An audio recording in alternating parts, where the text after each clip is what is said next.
My Acura fans, this is a 08 MDX.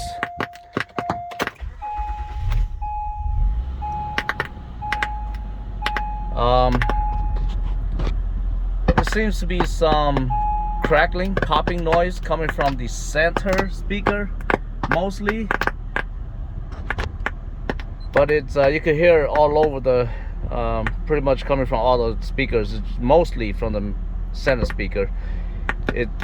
I did some research on it. It seems like a lot of it are saying that it's the software patch, radio update software patch. Some are saying that it might be a bad amplifier.